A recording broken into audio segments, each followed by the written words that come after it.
What is going on, Washington Commander fans? This is another video coming at you from, actually a live stream coming at you from the Washington Command Post. I'm Commander Blank, and I'm here with Commander Amir.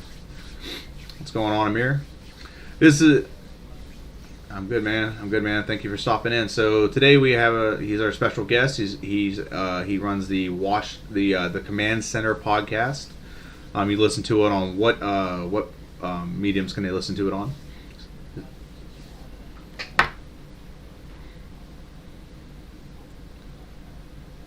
Very nice. Nice. Very nice.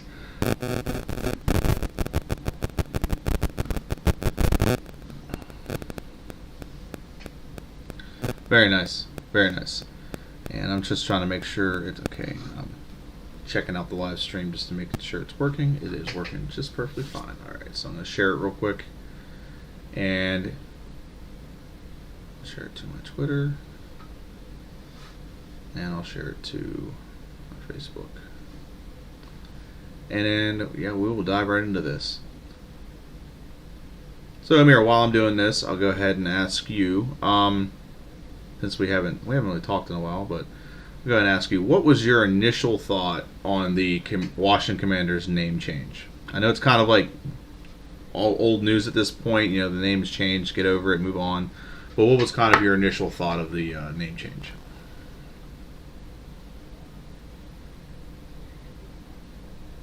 Mm-hmm.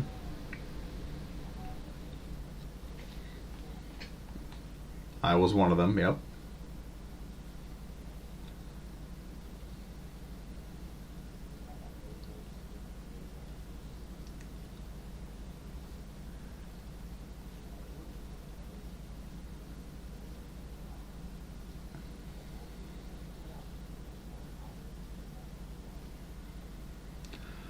Yeah, the commander name, to me, it doesn't bother me, the name. Like, it's not, like, it could be a lot worse. But it's the fact that it took 2 years to make the pick the name. Like, if that was the mm-hmm.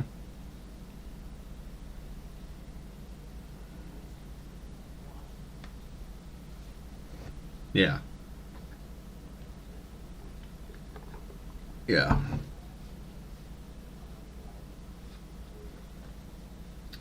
Can't hear any of us, or just Amir?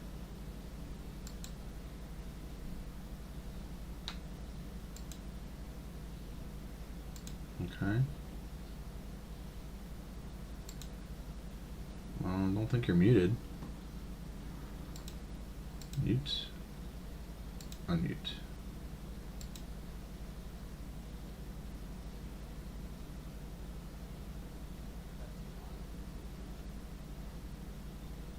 It's doing things on my end.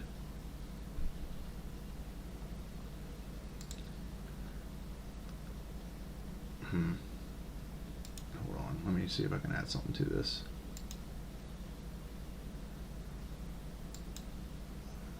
Audio input.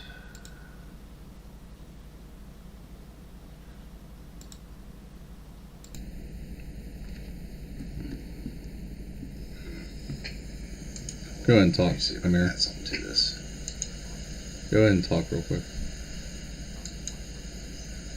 Audio input. Yeah, I have no idea why you're not showing up on here.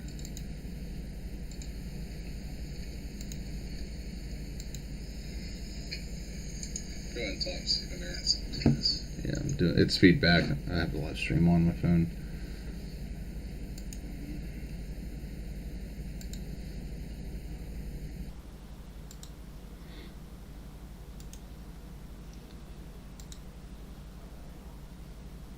What's the other one? I didn't use Stream. How do you use StreamYards? I've never done that before.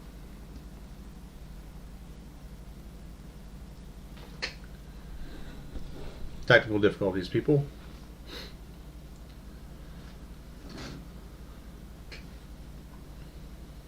Appreciate everyone that's watching right now. We're trying to get the sound going.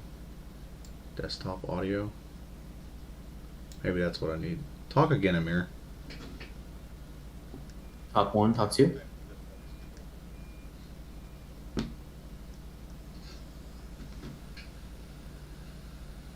appreciate everyone that's watching right now. We're trying to get the sound going.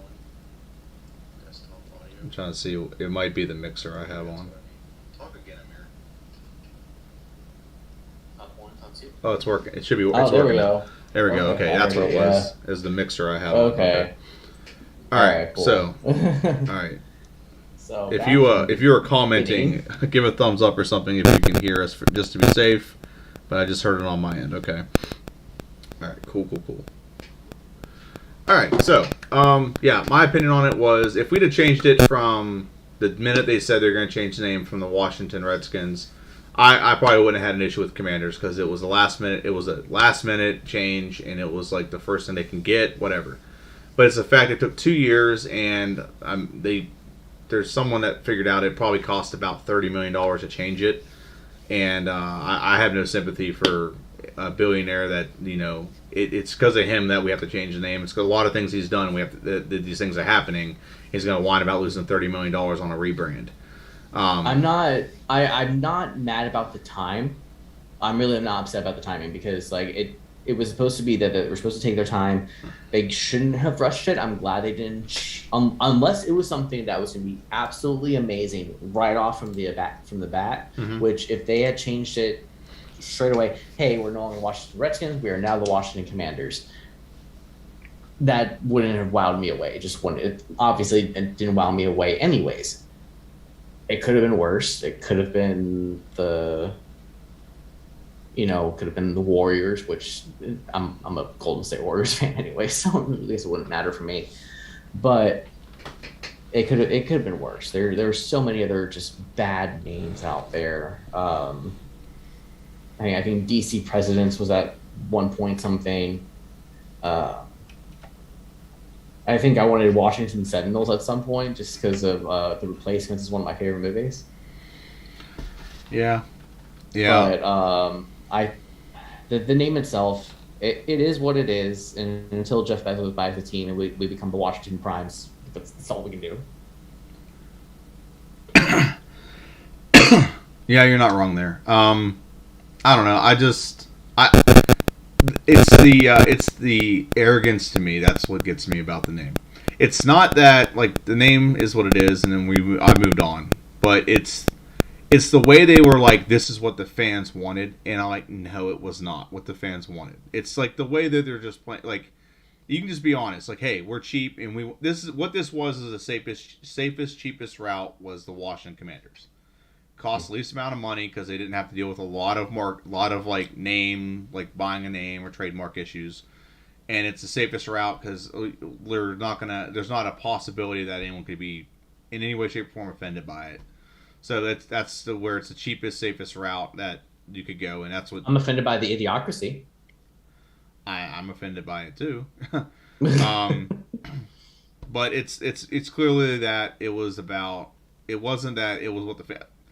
I can't tell you. I saw probably 100 polls from the time which we changed it to the Washington football team to the time we picked the Commanders. I never saw one time where the Commanders in any poll I've ever seen, whether it's on the Washington Post, New York Times, on Twitter, whatever, where the Commanders was anywhere near close to the number one voted team. Not one time. So if you're gonna it's just the way that they play it off, and then they screw up the reveal. But yeah, so. We can move on from that. I just wanted to know what your initial thought. I'm lukewarm to it now. I've just accepted it and moved on. It's better than being called the Washington football team. But my thing is if you're gonna take that long to get a name, at least pick a better name. But that grew on me honestly. I'm not gonna lie. I kind of would have rather kept Washington football team over Commanders. Not me. I live in Pittsburgh, and I was getting shit from people 24/7 about oh, you don't even have a name. It's just all the time. I'm like, I'm in California. I'm surrounded by 49ers and Raiders fans. Yeah, but they're not as and Dallas they're fans, not as obnoxious and Dallas as fans Steelers because fans. For some reason Dallas fans are everywhere. Yinzers are some of the most obnoxious fans ever. So I just want they definitely are the Yinzers. So okay. All right, so we'll go over kind of the state of the union of the Washington football team right now. Where do you think they're at? What do you think of Carson Wentz? Those things, and then we'll talk draft. Do some draft talk. All right. Sure. Scale 1 to 10. What do you think of the acquisition of Carson Wentz? What do you think of it when it happened? How have you changed since then? All right, I'll split up into a few different categories: competition given up, reaction about it, and how I feel after it's settled. So, reaction about it, I will give it a 7 out of 10. The reason being is because I was definitely shocked that's the route we went through, but I understand why we went through that route.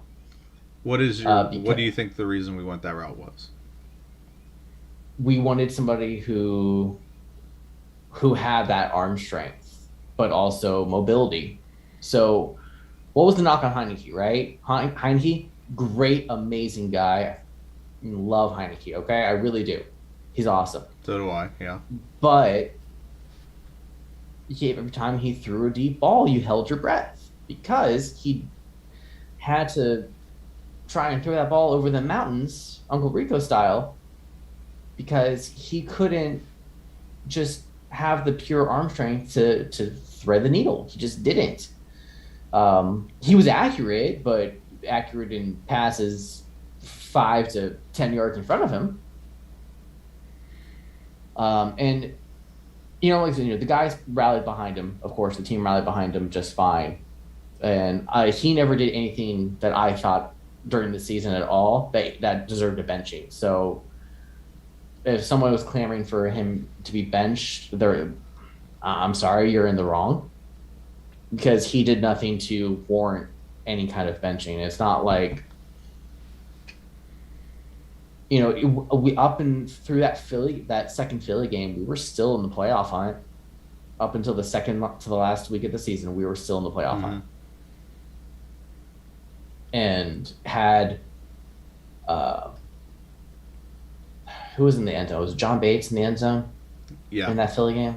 Yeah. Had Bates not tripped, then that probably would have been a touchdown, and we probably at least would have tied or at least won that game. I can't remember what the score was, but it was a one-score game. It was a one-score game. Yeah. So, I mean, we could have, and then, we at that point would have controlled the destiny of, probably still would have beaten the Giants, because the Giants were garbage at that point. And then we would have controlled our destiny on trying to get into the playoffs again. That's all that would have happened. I think there's a lot of other factors that Heineke's not judged on. So first off, the offense was built around Ryan Fitzpatrick's skill set, not Taylor Heineke's. Mm-hmm. So that's the first thing. Second thing is, I honestly don't like Scott Turner. I don't know if I've made that a secret or not, but I don't like. Okay. I don't think he's a good offensive coordinator. I think there's a lot of things.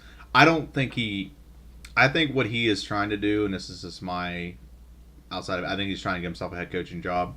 I think he wants to be the next Sean McVay. And I think he sometimes... Who wouldn't? I know, who wouldn't, but I think what he does, he tries to be cute with plays and show how smart he is, rather than...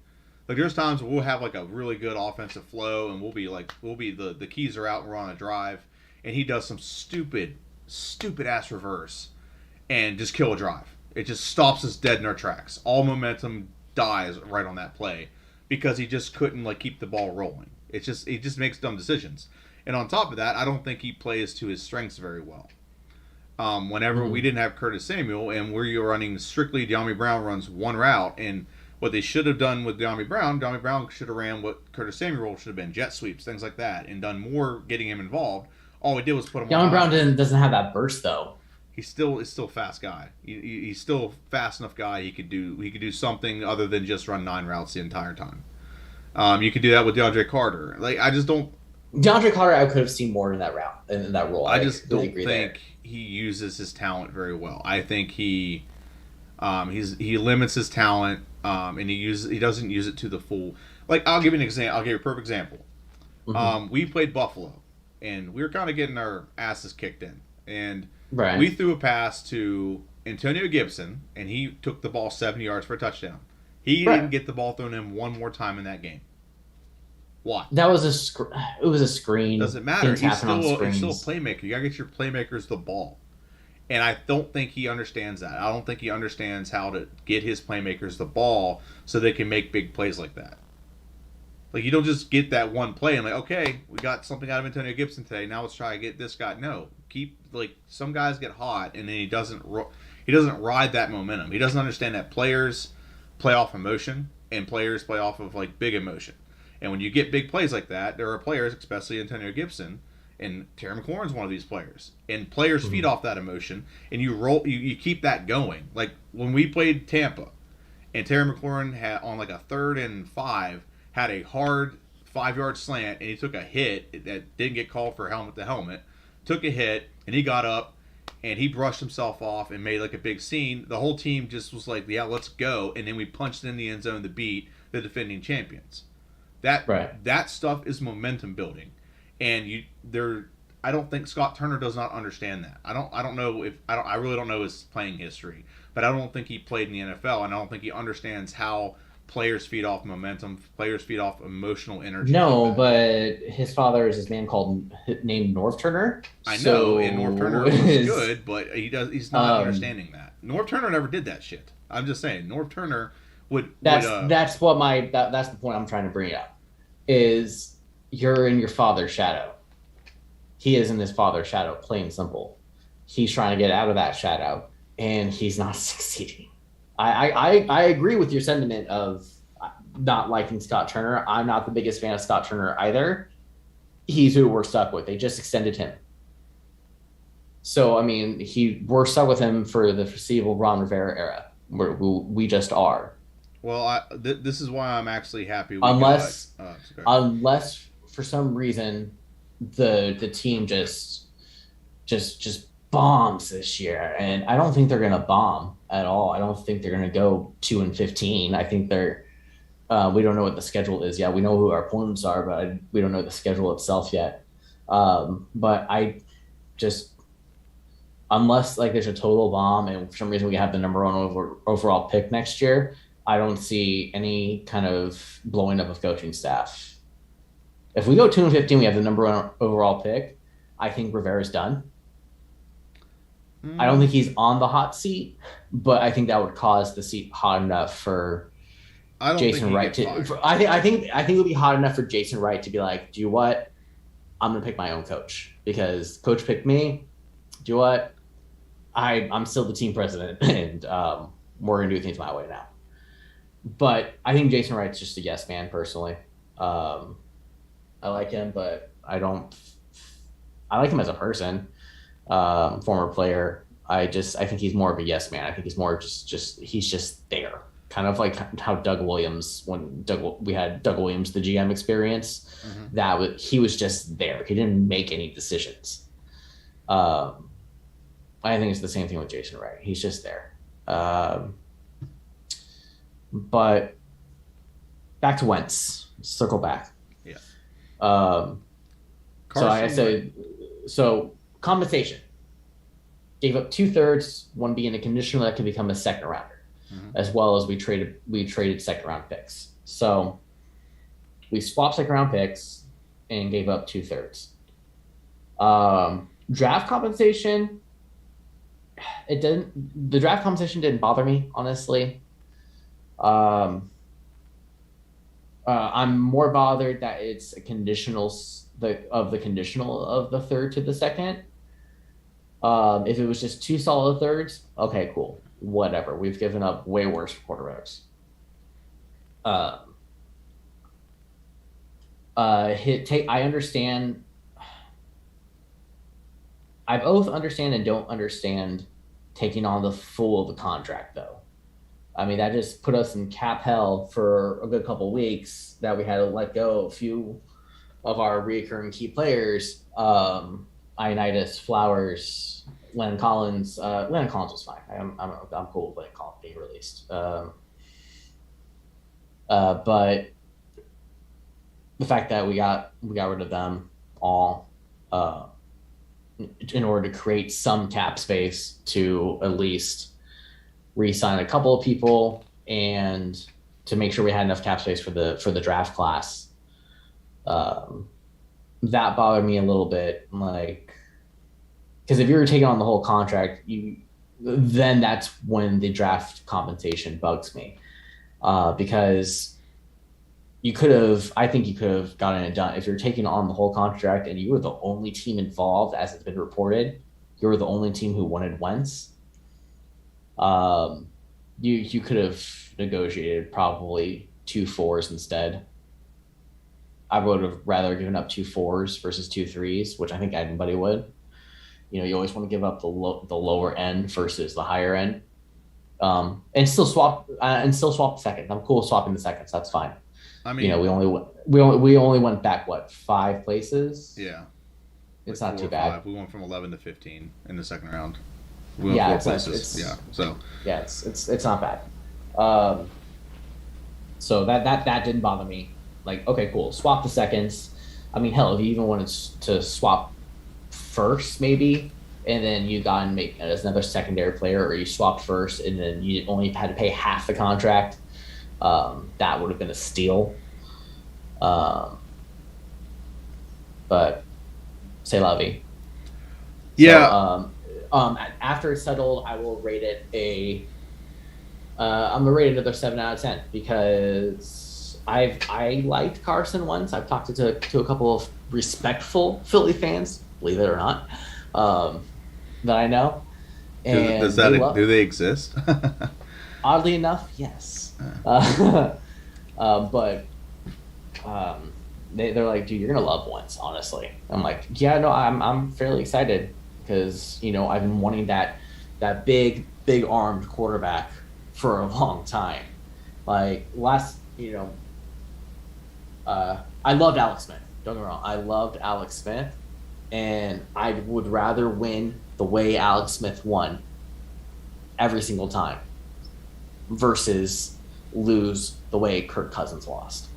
I agree with you 100% on that sentiment. Yes. You know me. I hate Kirk Cousins. As our buddy Sanchez 405 says, and I love this saying, I would rather win ugly than lose pretty. Yeah, I agree. Yeah, I hated Kirk Cousins. So my thing on... Oh, bullshit, no, you did not. I hated... We have receipts somewhere. We have receipts. No, I hated Kirk Cousins. I hated Kirk Cousins. I 100% hate... I have a whole... I will link you 4 videos in which I was, like, ripping on Kirk Cousins, like, the last 2 years. I hated Kirk Cousins. I could not stand him. I hated his character. I hated everything about him. I hated the emphasis he put on his stats rather than there's a lot of things about that guy I didn't like. I didn't like his character, like you said. I didn't like the fact that he emphasized his stats, and he would suck throughout the game. You get in the fourth quarter and he get 2 touchdowns and another 200 passing yards and 2 touchdowns in the fourth quarter, and oh, my stats were good. He didn't lose because of me. And it was just like he just never had the Washington fan base ripped apart RG3 for doing that shit, and it was not. Why was it an issue whenever Kirk Cousins he didn't do the same thing? It was a similar thing, but because it looked prettier than what happened with RG3, it was accepted. RG3, somebody had to be standing flat-footed, clapping their hands in order for him to throw them the ball. True, but it still. And there's a lot of things, a lot of parts of the team got blamed for why they were unsuccessful. Wow, we're talking about Kirk Cousins. Wow, we've regressed. We've really regressed. I don't want to be talking about... That was the day of the Redskins. We're in the day of the Commanders. Okay. Corey has commented that I was a Kirk Cousins hater. He reassured that I was a Kirk Cousins hater. All right. So Carson Wentz. So my thing on Carson Wentz was, one, when we first signed him, I was happy, but yay, but really we had to pay his full salary and give up 2 draft picks. And then after a lot of the cards have fallen about with other players, if you look at it on the market, what was really available quarterback wise? Aaron Rodgers wasn't going anywhere. Russell Wilson wasn't going to leave the West Coast. So you have to look at what was left. And unless we're going to make a big bid for Deshaun Watson, what other quarterback was available? I'm glad we didn't. I'm glad we didn't either. I mean, I would have loved the talent. The only other one that I actually really wanted was Derek Carr. Oh, yeah. But I don't think he was ever going anywhere. I wouldn't have mind. No, I don't think so. Especially after they traded for Devontae Adams. Hell like, no, okay, no. They played together in college. They definitely weren't going anywhere. They did. I've seen them together. Yeah. But Matt Ryan was probably the only other one. But here's the thing about Matt Ryan. Matt Ryan's 38 years old, 37 years old. He's got a lot less years left. Like Carson Wentz is he's not even 30 yet, is he? He's like 29. I mean, yeah, I think he might. He's not quite 30. I know he's either just 30 or he might be like 31 if he's in his 30s. But he's not like. He's definitely not like 29. 29, yeah. 29, yeah. He's not 30. Just, he'll be 30 by He's a few years younger than me. Yeah. So if you look at it, and if you look at the draft, there's not a quarterback in the draft that you could say is definitively like the number one guy. Definitively, that's going to be like I would say Carson Wentz is better than everyone in the draft. Would you agree on that? I would agree on that on paper as of right now. On paper, yeah. Hindsight's always 2020, right? Yeah, it's so like we don't know what's going to happen every year because I keep saying like I didn't want Haskins. I said I would take a Daniel Jones when we talk about that. I mean, we always look back and we look like geniuses, and I didn't like Trey. Rest in peace, Dwayne Haskins. Do what? Rest in peace, Dwayne Haskins. Indeed, yes. And like last year, I was all about I was anti Trey Lance, and as bad as Jimmy G played last year, he could not get on the field. Like seriously. But hindsight is always going to make you either a genius or an idiot. So that's the way the world is. But yeah, I think Carson. I feel like Carson. I've been saying it for years. I've always liked Carson Wentz on my channel. I've said I would trade a lot to get Carson Wentz, especially in his early years with the Eagles, because he just does. Yeah, I honestly thought the Rams messed up in that 2016 draft, and instead of when they drafted Goff instead of Wentz. Yeah, can you imagine him with Goff? Can you imagine Sean McVay with Carson Wentz? Oh, can you imagine him with Carson Wentz? Carson Wentz. Honestly, he probably would have won that 2018 Super Bowl. Probably, if whatever it was. Well, he might have been not been healthy, but yeah. He did tear his ACL that playoff. He tore his ACL that playoff. The year after. That year he tore his ACL though, or he hurt his back in the playoff. He hurt his back. That's what it was. He hurt his back, but that was in Philly, not in LA. True. So I mean, true. Let's we're gonna play the what if scenario. Then he might not have broken his back. He might not have torn his ACL. That's true too. I mean, it also maybe the Rams' job was enticing because of Goff. I don't know. I don't know. Maybe Jeff Fisher does better with Carson Wentz than Goff, so he doesn't get fired. I don't know. You could also say that as well too. I mean, you could. It's possible. But also, Jeff Fisher is Jeff Fisher. Fisher is. He was legit just there because he had already dealt with the team moving before, and that was as long as he was there. So, but Carson Wentz, I am openly optimistic. I give it a 9. I will use. I give the acquisition a 9 because if you look at it on the market of what was available, other than maybe Jordan Love, Jordan Love is completely unproven. Unproven, exactly. So that's why I say Carson Wentz has at least played at an MVP caliber previously. He has, and I think the things that Carson Wentz is good at are things that we need. Like everyone was like, he's turnover prone. Like, okay, he had 7 turnovers last year and 28 touchdowns. I'll take that. I'll take double those interceptions for that many touchdowns and that yardage. I'll take 14 interceptions to 28 touchdowns. Honestly, we had that last year. That's what Heineke had 15. Yeah, Heineke had what? He had 20 touchdowns and 15 interceptions, something like that. And if you add eight touchdowns to and spread them out through the 4 games we've lost, we're in the playoffs easily. Oh, absolutely. So you had 8 and not to mention the Colts were a run-heavy team. They only passed whenever it was obvious they were going to pass. Mm-hmm. That's what a lot of people don't understand. Speaking of that, they say, the Colts had one of the best O-lines. They had the best running O-line. Not the best. Their best pass protection was rated 26th or something like that. It was god awful. And also, whereas our O-line overall rated 6th. Yeah. So I mean, I would rather take our O-line over the Colts. Mm-hmm. because we still ran the ball pretty efficiently up And until J.D. McKissick got hurt. well, here's the thing about running the ball efficiently. We were running the ball effectively, and we didn't have the threat of a deep ball because as much as I like Mm-hmm. Taylor, like you said, he can't really throw the ball over like 20 yards without like having to like haul back and like wing it and Yeah. and throw it over an airplane to get it there. So, Carson Wentz is an acquisition that is a force multiplier. He makes the deep ball a threat, so that backs up the defense. He makes every throw available on the field now, rather than just certain throws that you can just take away very easily. It makes the running game more effective because teams have to play back. They're not going to be blitzing. They're not going to play up too late. It makes the play action more effective. Mm-hmm. It makes the offensive line better because now you don't have to worry about a team like crowding the line, and it doesn't mess up your blocking scheme. Everything just gets moved so much better now with a quarterback that can at least throw the ball deep, that is 6'5", can see over, very rarely going to get the ball knocked down. Like Taylor Heineke got knocked down like every 3 series at least. Yeah, like a ball knocked down. There's just so many things that it's going to be a force multiplier and an improvement compared to what Heineke was. And like I said, I like Heineke. He's also like 3/4 of a foot taller than Heineke. Oh yeah, easily. He's 6'6". Like he's a big guy, and He a big boy. he definitely is. And yeah, so I think Washington. If you plugged him into the team last year, Washington win our first game against the I was at that game. Damn it, Chargers. There we go. Chargers.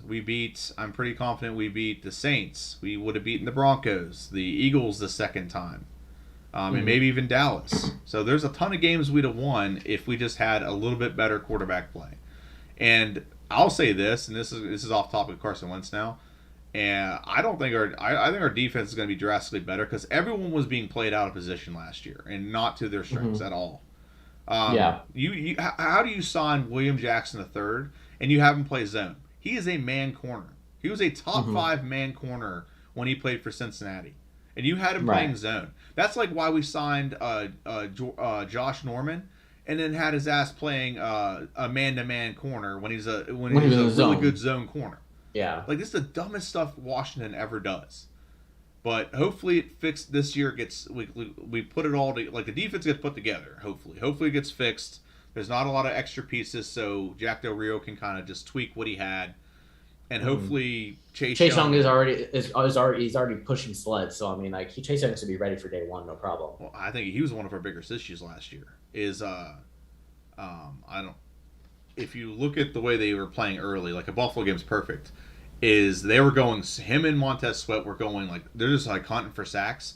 They were just going so wide. Quarterbacks to step up and like to just roll out and extend plays easily. It was very predominant in the Bills game because they were not playing lane. And in Jonathan Allen, was a Jonathan Allen is a different beast though. He was hinting to that. Really good quarterback. He was hinting at that. Like there was like people that weren't playing disciplined, and playing their lanes, and it was affecting the entire defense. But all right, let's get to a little bit of draft talk. What do you think Washington needs? What are the top 3 needs in the draft this year? What do they need to get? You see, I don't like you draft for need, but you draft for best player available at the time as well. It's a combination of both. So, as far as needs go, I would say offensive guard is a need. I would say, I would argue linebacker is a need. I did not like Jamin Davis, but also I think Jamin Davis is more of an outside versus a middle linebacker. And then, arguably, maybe safety. Bobby McCain came on halfway through the season and started playing really well. And then Cam Curls always has been of a 7th round pick. Yeah. I love Cam Curl. I did put out my mock draft on Sunday. If you guys want to check it out, it's on my channel, Command Center Podcast. Check it out. I'll be more than happy to go over that if you'd like. I'll give my top three needs, and then we'll both kind of go back and forth on round by round of what each of them thinks we're going to do. How's that sound? Sure, sounds good. So my needs, I think Washington needs. I think what they're going to go first is they need three things mainly. The first thing they need is another receiver, and it's not because I think we have bad receivers. It's just we can't rely on Curtis Samuel to be healthy. We can't rely on that either. Like our offense was looking very good in the preseason, and then we didn't have Curtis Samuel. Like I think he played like 9 plays last year, like 17 plays or something like that. It was like, he did not. He didn't. I played as many plays as Curtis Samuel. Let's put it that way. Yeah. So, like, we need another receiving weapon to solidify. You can't trade all that stuff for Carson Wentz and not get him an extra weapon in case someone's injured. So you have to get a receiver. I also think is a drastic need is you need a linebacker / safety, something in that mix. And the reason why is you have to make Jamin Davis better. You have to do something to make the pick for him better. You have to make chicken salad out of chicken shit, so to speak. You have to do something in that regard, whether that's moving Jamin Davis to like he plays like a hybrid, like the Landon Collins role, and he slims down for that, or you get a linebacker and play like a more the 4-3. You got to do something with that. But I don't think safety is as much as the need because I think Ron is very. How do I want to put this? Ron is very stubborn. If he has a decision he's made, he kind of wants to see it through. Like he never drafted Dwayne Haskins, so he wasn't committed to seeing that through. But that's why he gave him the first 4 games and because there was no preseason. Yeah. Had there been a preseason, he probably would have started him in the preseason, made him play at least the first half each of those times, and then probably been like, "Do you what? I'm gonna go with Kyle for the rest of the season. I'm gonna go with Kyle as the starter," and then, that played out however it played out. Yeah. But I think Alex Smith wasn't clear to play for like another couple of weeks after that. Yeah. I think Ron is steadfast in his decisions, and he wants to see his decisions through. And he's kind of I don't want to say arrogant, but he's very stubborn in that regard. So I think his secondary decisions, like the cornerbacks and safety decisions that he's already made, he's going to see through. Whether that's with like Derek Forster, whatever. I can never remember his last name. Bobby McCain, Curl. He re-signed Troy Hapke. Maybe there's something there. I don't know, but he definitely his corners. Troy Hapke is good on special teams, so like that's it's because Sage Everett got cut. It's because Sage Everett got cut. That's why I believe they kept him. Is because Sage Everett got cut and needed someone that play that role, and he's fast enough to play that role. So, but the big thing, the other thing that I think Washington actually really needs is another tight end. We are not going to have Logan. We're not going to have Logan Thomas at the beginning of the season. Logan Thomas actually. There was a report put out today that he is ahead in his recovery and should be ready week 1. If he's ready to week 1, then I might retract that. But I still think a good young tight end would be a pretty. John Bates came on. He was good. That's why I'm saying if John Bates is okay. Let's just say Logan Thomas can't play. We're looking at John Bates and Sammis Reyes. Yeah. So that's why I'm saying a tight end would be a good idea, a good athletic tight end. And Carson Wentz loved to throw to his tight ends. So that's why I think tight end might be that. But if Logan Thomas is good to go, we're probably not going to spend another draft pick on. We're not going to spend a draft pick on a tight end. We're going to go a different route. But okay, so we got your mock draft. I got mine. It's the first round. What is Washington doing in the first round? What do you think they're going to do? So. As I've stated previously, it's on my mock draft on my podcast, and I've put this out in public before. I hate the concept of mocking trades. I just do. Okay. I did it for fun last year on the Warpath. When I did it, I did it for fun to get Jamar Chase, which worked out for the Bengals just fine. But honestly, it was just more of a fun thing, and I like Corey to yell at me for crackpot theories. Hey Corey, what's up? But this year, they could move down. More than likely, they may if the offer's there. If it's not a crappy offer, more likely they may just move down. So I'll give you Especially mine for real quick the. because mine is including a trade back. If you want, and I'll tell you my scenario real quick. All right, you go ahead and then I'll go. So my trade back scenario is the Steelers will reach for a quarterback at 11, Okay. and we'll swap first round picks, and they give us their second and their fourth. So we get the 20th pick in the second round and their 33rd pick in the. They have a compensatory fourth round pick. We Okay. get that in compensation, and they So trade up. Steelers have what? Steelers have the 17th pick, 20th. 20th. Yeah, the 20th. They in the playoffs? No, they didn't make the playoffs last year. Oh.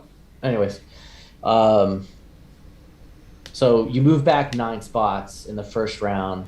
Oh wait, You I'm get sorry. second They and did make the fourth? playoffs. I'm in Pittsburgh. I'll get shot for this. They did make the playoffs last year. They lost in the first round, and I don't remember who it was. Chiefs. They lost to Chiefs in the first round because the Okay. Bills were the 1 seed.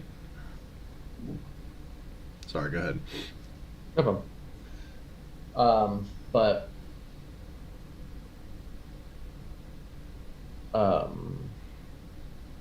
sorry, I lost my train of thought. Okay, so you move back 9 spots, Mm-hmm. and you get a second and a fourth, second and a compensatory fourth. Yes. Okay. Sorry.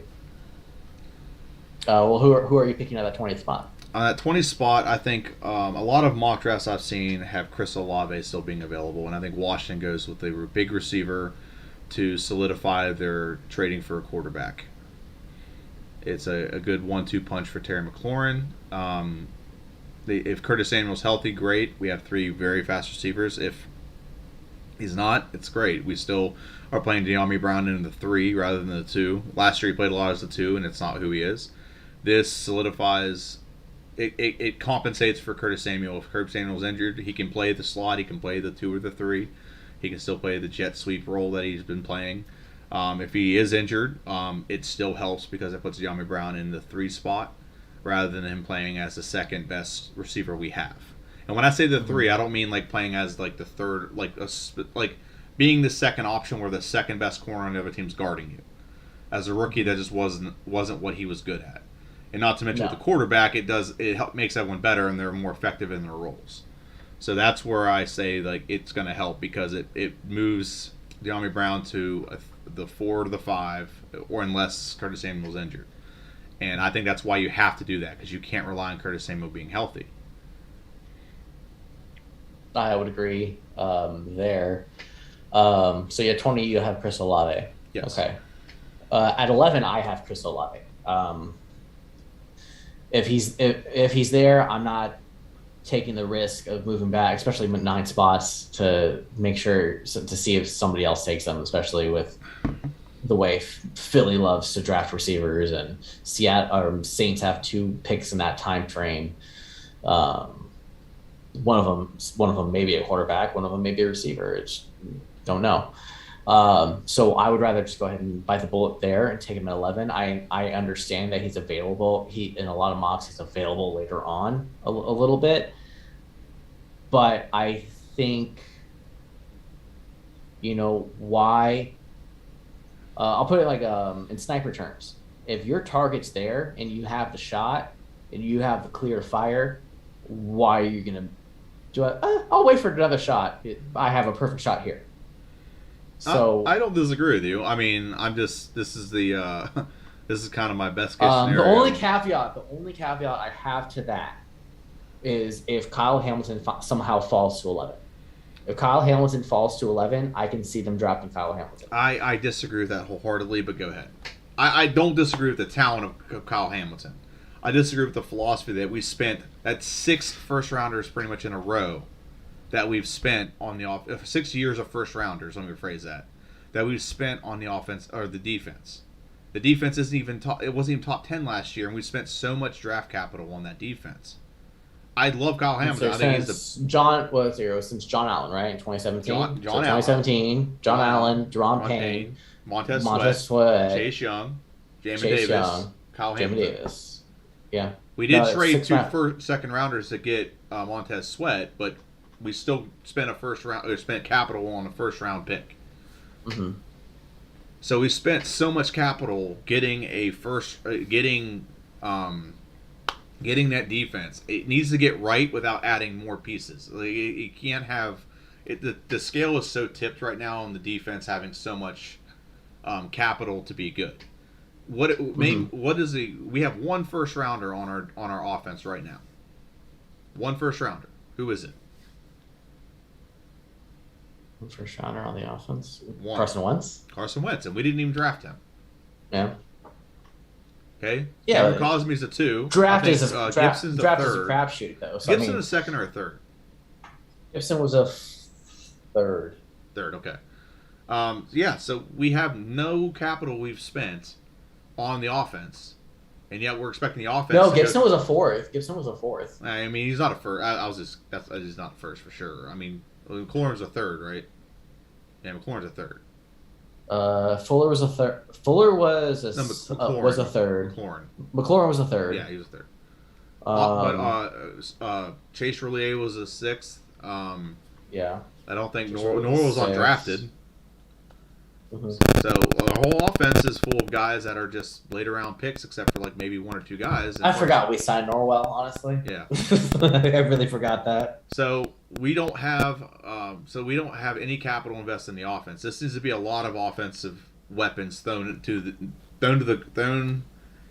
the fire when it comes to helping out Carson Wentz. He has nothing around him that's been like draft capital. I mean, there is talent, but it was developed talent. Okay, so you both say Chris Olave. I think we might be able to trade back and get him. I mean, at the very least, there's supposed to be 11 receivers gone in the first 40 picks. That's like what they say. So if we don't get Olave, Wilson, or London, I think are all 3 washes. I think they're all. You're going to go with either one of those personally. Then you have your the next like group of receivers that are very good. You have like Jameson Williams. I don't want to get him because he's already injured. Trayvon Burks, is that his name? Yeah, Trayvon Burks. Then you have like George Pickens. You have another slew of receivers after that if you don't get Olave. I get your point. You want to get the guy when you get him. This is a very talented draft, though, and we don't have money to spend on free agents, so we need draft capital to compensate. That's my thought process, and to get us more stuff, basically. All right, moving to the second round. Who do you think? What would you do in the second round? Oh, second round, pick 47. If he's there, he's moving up in draft boards. So if he's not there, it would not surprise me. But Troy Anderson, linebacker from Montana State. Okay. Guys, he's fast. He runs real gooder. And he hits hard. He hits really hard. Like, I was watching some tape of him, and not only was I watching tape of him last year, just in this, because I understand we have a bad taste because Jamin Davis only played linebacker 1 year. Troy Anderson has only played linebacker 1 year, but I find his tape is better than Jamin Davis's. And Troy Anderson also has offensive pedigree. He played running back and quarterback at Montana State. He actually ran for like 39 touchdowns at Montana State during his first couple of years. Like, he could be that kind of like Taysom Hill for us. This is how I put it. What's he gonna do? Got that Ron Rivera position flex right there. Yeah, the Ron Rivera flex. Ron Rivera flex. The RRF. But that's who I have in the second right there is Troy Anderson. If he's gone, I will completely understand if he's gone. But if he happens to fall, you need to make that call. Okay. I did not mean for that to rhyme whatsoever. All right. All right. So I have 2 second rounders in mind because we traded back. So the first one, and like I said, this is like best case scenario. So I've seen some where this guy falls and some where this guy does not fall. But Fedarian Mathis, defensive tackle out of Alabama. And the reason why I think we should draft him at 15 is we just lost to rotational, very solid. Like they're probably going to start where they went, defensive tackles in our rotation, and we do not have Deron Payne signed to be here next year. So either as a backup for next year if we get Deron Payne signed to an extension, or as a potential replacement, I think this is a good idea to have this picked right here. Big player, can pretty much rotate with Jonathan Allen and Payne. Be a huge addition to the defense and would make up for losing to key locations and key players, Ioannidis and Settle. I wish we'd have kept at least one of them. It doesn't make sense to me, but I get it. We didn't have the money, but this decision. That's all it was. Yeah.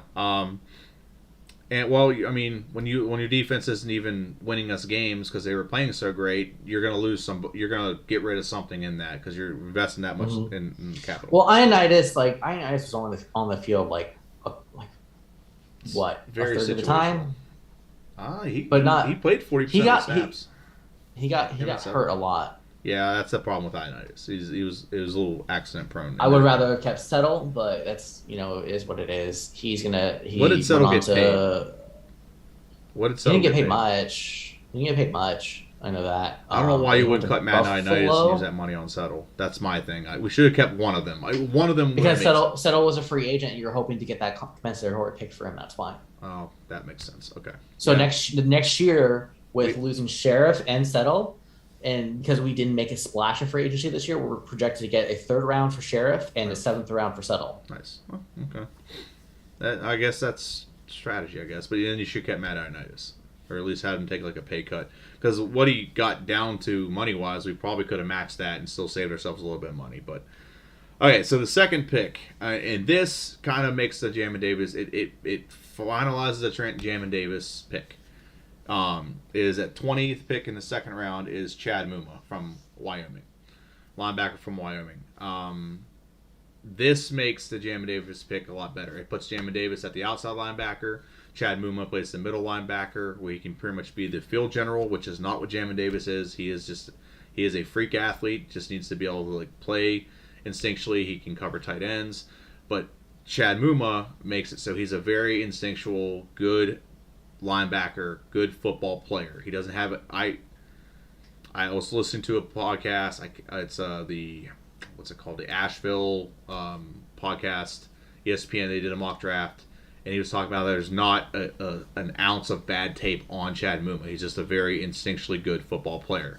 And I think this would be a perfect spot to grab him because you can put him in middle linebacker. Then you have Cole Holcomb, and you have Jamin Davis. And Jamin Davis can play more in the outside linebacker role, and he can play more he can just play more to his strengths rather than having to be the middle linebacker the team needs. And that's what Ron was hoping. But this fixes Ron's error in picking a guy that was can we agree over drafted for Jamin Davis? Probably could have got picked up in the second round.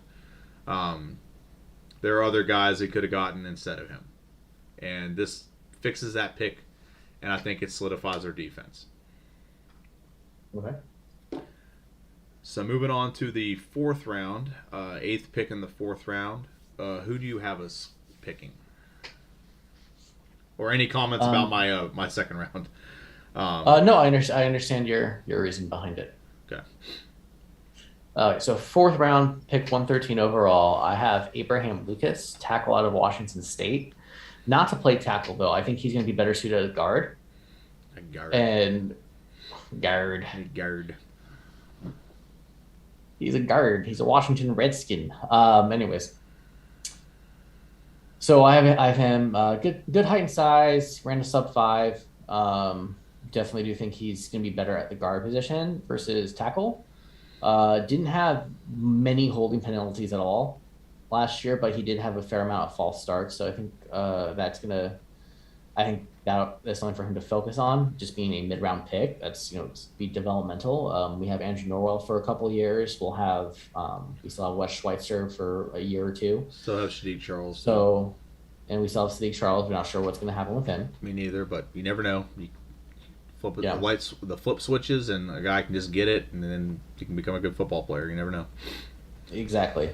But contingency plans, right? Mm-hmm. Abraham Lucas is going to be better in pass protection than the running game. So with that we have that drop back quarterback, definitely think that's going to be the way to go there. Gotcha. I actually also had an offensive lineman here, but I also think there's an outside chance that Washington, if he's available, will draft Carson Strong here. It's the outside chance. So why Carson Strong? I think Carson Strong to me is a player. I think he's a very smart quarterback. He's very smart because he had to play football on one leg. He could not rely on his ability to move the pocket to get open because of he was playing injured. A lot of the times when he threw to people, he saw them open and then he threw it. But that's completely different. And that's where he's got to develop for a couple years. It's going to be a developmental thing in case Carson Wentz doesn't go well. But he's going to learn how to anticipate what the defense is doing and how the defense is going to move based on how the offense is moving and how the players move. He throws a lot. He threw for over 4,000 passing yards last year, very few interceptions, and he threw a lot of his passes to guys that were already open. Like he was throwing to guys that were open. Like he was finding them open in everything. And he's not even got to the point where he's actually reading defense. He's just finding guys actually open. He's got a killer arm. He's tall. I think he's the tallest quarterback in this draft. And I think it's a guy you can get safely. And Carson Wentz is not going to be butthurt about you drafting a quarterback. It's not going to hurt his ego like it did with Jalen Hurts.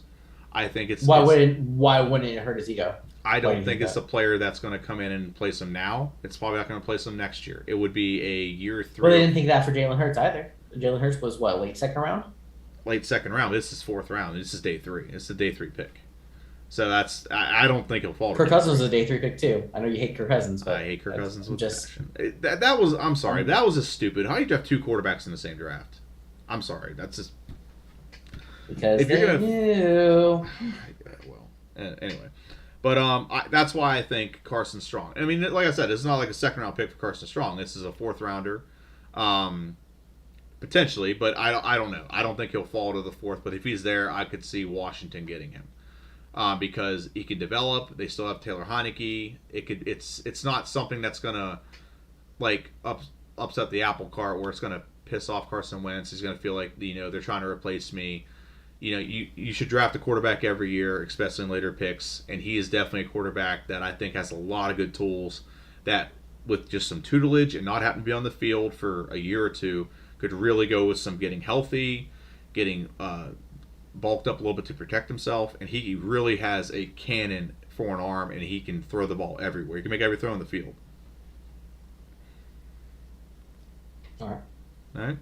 But the pick I have is what about let me just ask you that real quick. If Carson Strong's not available, but this quarterback is, what do you think of Sam Howell? Oh, if Sam Howell's there, I wouldn't hate that either, but I don't think Sam Howell's making it to the 4th round. Okay. I will almost bet money. I would bet money he wouldn't make it to the 4th round. He ain't making it past the 2nd round. I mean, he might be small, but he of all the quarterbacks right now, he is the most pro ready when it comes to being able to play from day one. Him and Matt Corral, I think, are the most pro ready. Malik Willis is another. I don't think he's. I think he's a little overrated. I think he's this year's Trey Lance. That's me personally. I think he can. He can be well, but I don't. I think where he's drafted though, it's not gonna. I think he's gonna be overrated based on where he's drafted. He's gonna go to Carolina. Do what? He's going to Carolina. I think maybe Pittsburgh might try to get him, but I don't think you're wrong. I think Kenny Pickett. I watched Kenny 4 years, man. I watched him for 4 years because I live in Pittsburgh, and there's just something about him. I think he's another. He's got small hands, but so he's gonna fumble a lot. But it's just something about him. It's something about him that says to me, like, I don't know. I feel like it's another Dwayne Haskins. Can we pick a different quarterback who didn't just recently pass away tragically? I'm sorry. Okay, I'm sorry. I'll pick it. What's another quarterback? I think he's another like Paxton Lynch. That might be a better example. Thank you. That's a better example. I appreciate that. Thank you. I think he has talent. I think he has talent. It looks good on film, but it's not going to translate to the NFL. And I don't know. We'll see. But I think Samuel Howell is actually the best. The problem is he doesn't fit. He doesn't look the part. That's the problem with Samuel Howell. That's the problem with Matt Corral. They both have tremendous arms. I think Samuel Howell is the better quarterback of everyone in the draft. The problem is he does not look the part. He's like 6 foot nothing. Okay, he's like Taylor Heineke. If Taylor Heineke had the arm that Carson Wentz had, that's pretty much the best way to sum up Samuel Howell. It's Wentz's arm attached to Taylor Heineke's body, and that's So is Russell Wilson. Not Russell Wilson's way more mobile though. Yeah, okay. I think he's a poor man's Russell Wilson. That might be that might be a nice way to explain him. That's a good comp. All right. Matt Corral is a little bit small. Like Sam Howell is like built. If you look at me, he's built. He's built like Russell Wilson. So it's a good comp. Good comp. There you go. But Matt Corral is not built like that. He's fast. He's like he's more like a Kyler Murray. Not super big, not super buff, and that's probably why he had issues. And I think he's talented. It's just I think Samuel Howell is actually the best, but the problem is he doesn't fit the stereotypical what people see as a quarterback. And it didn't help that last year the entire team he had a lot of talented players with him in North Carolina, UNC, and the team got gutted. All of his talent got gutted. He had De'Ami Brown, all of his talent, all of his offensive line, everything he had on that team got gutted, and they basically were playing like sophomores and a bunch of players that just shouldn't have been on the field if there was any other option out there. He played with a lot of bad players last year, and he still had a very good season statistically. So that's why I think Samuel Howell, like a lot of things went against him, and he still played very well, and he still produced. So that's why I think Samuel Howell, I think he'll be gone in the second round. I don't think he'll make it to the third round or even day 3. Okay. So who's your actual pick at 13? Dylan Parham. He's an offensive guard from Memphis. I think Washington has their offensive line solidified. I really don't think they're going to get much for the offensive line anywhere in this. I think they're going to go Cosme. They're going to go either Shadiq Charles or Wes Schweitzer going to compete for that right guard spot. We have our center. He's solid. Chase Roulier is one of our better picks. Like that's the offensive side of the ball for like Cameron Curl. That's like a good pickup in 6th round. Then we have left guard is Norwell, and then left tackle is it's not Cornelius Lucas, Leno. Yeah, but we still have him as a backup, so we have a pretty good backup there in Cornelius Lucas. So I think our offensive line is solidified. We just going to need something in case someone gets injured, and we did just re-sign Keith Ishmael today. So which for what we went through with centers last year, yeah. So we did just re-sign. That, but I think we'll just get an offensive guard just for depth. Just in case. I don't even think he'll make the team. He might make practice squad, but just for depth. That's the reason why I got him. And then the second pick that I have us getting in the 4th round. This is the compensatory pick we got from Pittsburgh. Is we drafted tight end Charlie Kolar, tight end from Iowa State, 6'6", big target, not a great blocker per se, but he's more just a receiving target. And Carson Wentz likes his tight ends. It is. Did you do your second round pick from Pittsburgh? Yeah, that was Chad Muma. Oh, okay. The first one was Fedarian Mathis. Okay, I only heard one. I only heard the Chad guy. Okay. Gotcha. And so the second 4th round pick is I have Charlie Kolar, tight end, Iowa State. It's not really because like he's a good receiving weapon. That's pretty much it. He needs to develop a little bit. Iowa and Iowa State, for some reason, there's something in the water when it comes to tight ends. They produce tight ends really well, and people sleep on the tight ends coming out of there. Look at you can just look at tight ends that come out of those places, and they are solid tight ends, and so that's why I have us getting him. He falls around this to the 3rd round consistently, but I think possibly Washington can get him here, and this is, like I said, best case scenario. Now this is before I learned Logan Thomas might actually be good to go. So I don't think we'll waste a pick here. I think what we might do is move the offensive guard position back and probably just go quarterback at the 8th pick in the 4th round then. So if we have Logan Thomas 100% good to go by the time the season starts. 6th round. 10th pick in the 6th round. Who do you got? All right, pick 189. I have Percy Butler, free safety from Louisiana. Okay. Can help out special teams. I was kind of thinking of taking that DeShazier Everett role. He'll need to work on his run tackling, but he is very interesting at free safety. Good instincts while in zone, average in man. 166 total tackles, 1 sack, 5 forced fumbles, 5 fumble recoveries, 3 picks, 13 passes defended. Mm-hmm. So he pretty solid in my opinion of a safety prospect, and I think that's who they go in the sixth round there. That seems to be for some reason that those later round defensive backs just seem to hit for Washington for some reason. They do. I have one, not in this pick, but the seventh round that I think Washington might hit on. So I have us picking Pierre Strong Jr. out of North Dakota, South Dakota State Jackrabbits. Running back, very fast. He actually is a little bit. He's about 5'11". He's big. I think he could potentially be our third down back. Okay. He's got good. I just think we need to add a little bit more running back depth. I don't know if Patterson was a good story last year, but I would love to see him progress. I like him, but I don't know. Like we lost out on that third down back. We got rid of Peyton Barber. It really showed. He was consistently converting us on third and short and fourth and shorts when he was on our team, and we lost that last year. Now maybe someone's going to step up and gain that ability, but I think Pierre Strong could probably be that. Plus he has some good speed where he can be used just like J.D. McKissick in case J.D. McKissick gets injured again. He could take a lot of carries in case if Gibson gets hurt, because J.D. McKissick, as much as I like him, he's not an every down back. He's not going to be able to run the ball every time. He's just like a Thompson or Chris Thomas was, or Thompson. Chris Thompson. He can't run the ball every down. Gibson he's built to kind of do it, but he's also kind of fragile in a way. Like he can do it. It's just like durability is the question, and I think Pierre Strong could fill either one of those voids that we're needing. He's a very eclectic back. So I'll go with my first seventh round pick, since you were just talking about the secondary. I have us in the seventh round picking safety Tyke Smith out of Georgia. Okay. This replaces Landon Collins very well because he is a very good tackler. He's very good at playing up to the line. It's kind of our Buffalo nickel. That's what his specialty is. He's not bad in coverage. He wasn't bad, but he's just a very good tackler. He's a very good run support. He's very good at shedding blocks. He's very good at making tackles around the line of scrimmage. And I think that Ron likes his late round safeties. He gets a lot out of late round safeties. He gets a lot out of undrafted safeties and defensive players. Look at Curl. Look at I think that's why I think Forrester is going to be a big pick. Things like that. So I got safety Tyke Smith out of Georgia. Who do you have picking at the ninth pick in the seventh round?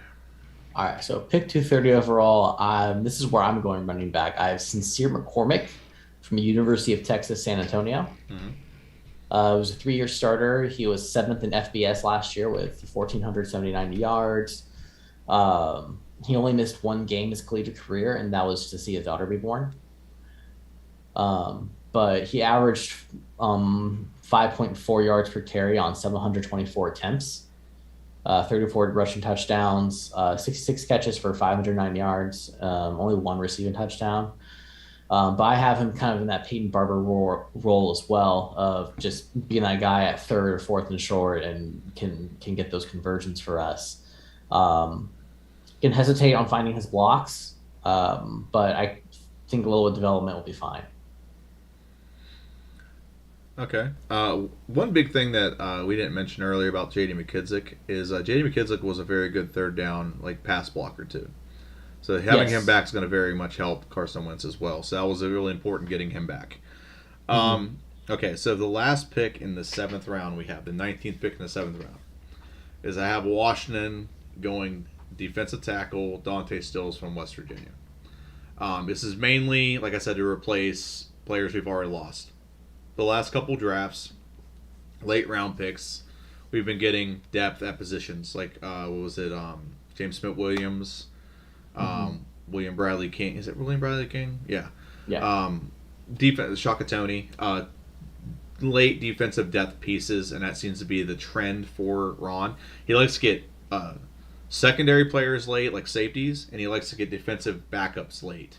And they played a decent amount of time last year, and I think you're going to need to get at least another defensive tackle here because we are one injury away from playing if we don't have any of these two guys, we're one injury away from playing. I don't even know who would be a backup.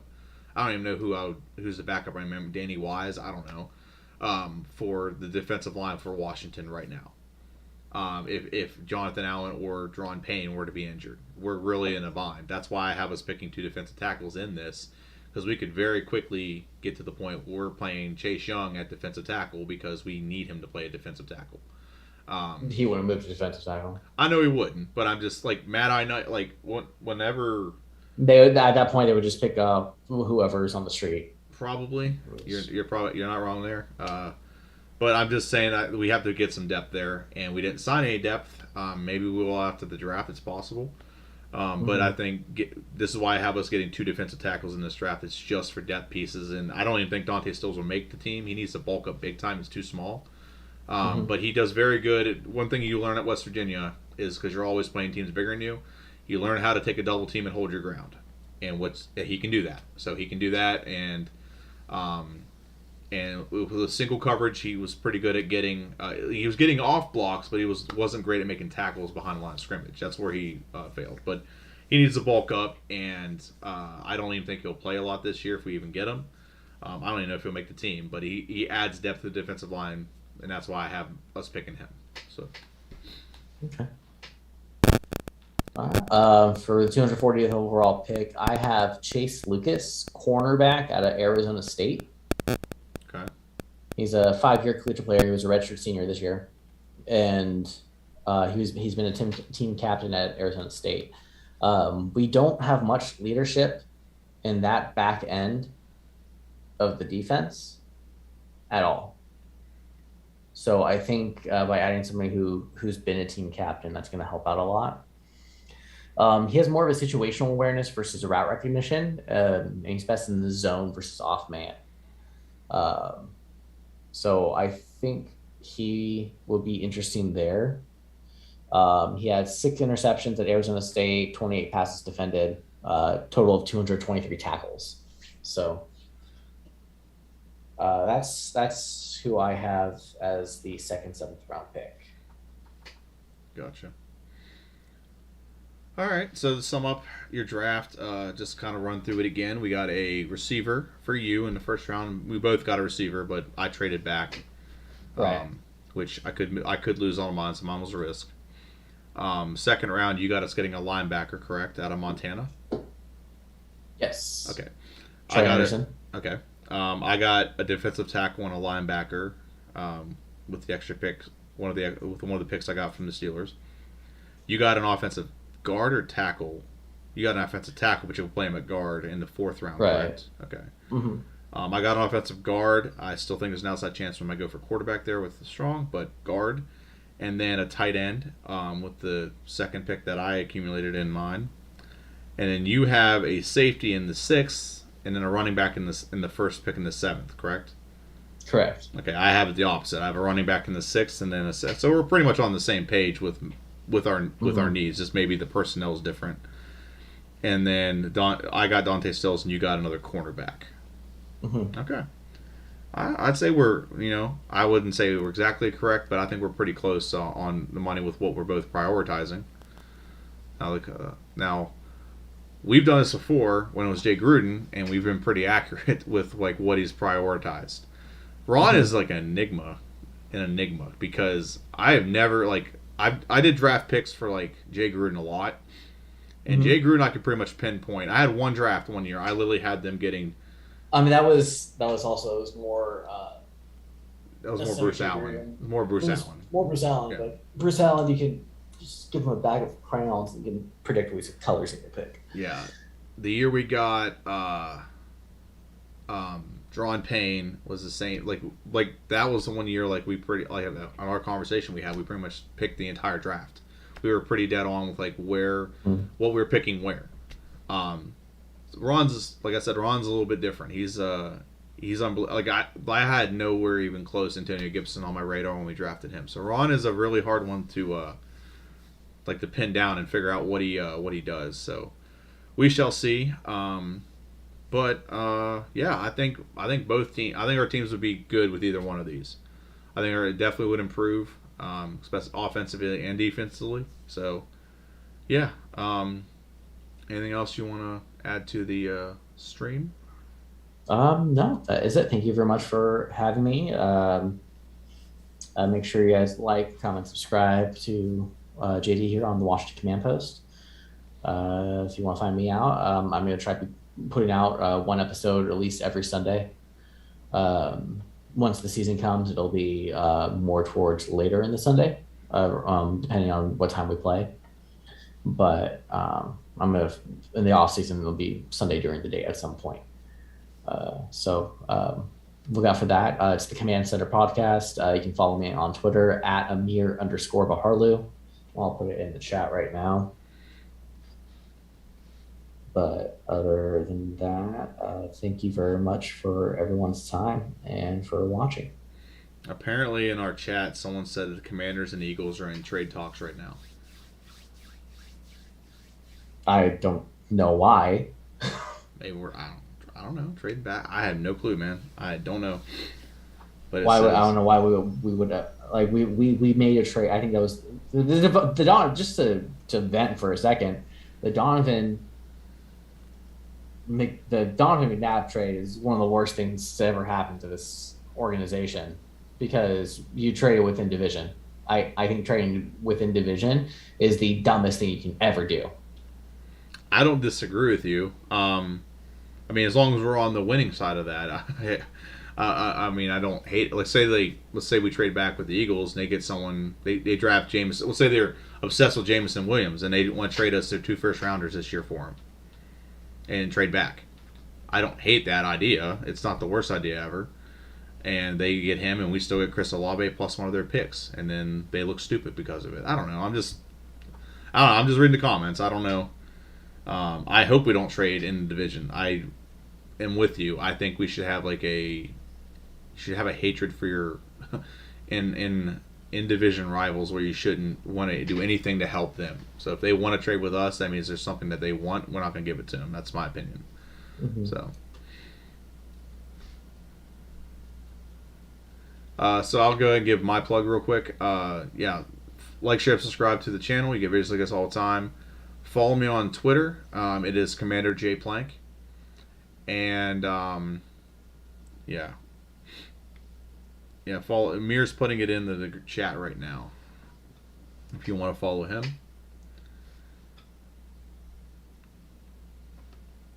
Is yours all one word, lowercase? It's capital. It doesn't matter. It's not case sensitive. I signed in today and it didn't matter. Yeah, it's just Commander J Plank. All right, Amir. I really appreciate you stopping by and taking some time to talk some draft with me. Of course. Yeah. So if you would like, maybe we'll have a post-draft conversation. If you would like to. I think that would be awesome. All right, man. You have yourself a good day. And everyone out there, hail to the Commanders. And have a good one, everyone. See ya.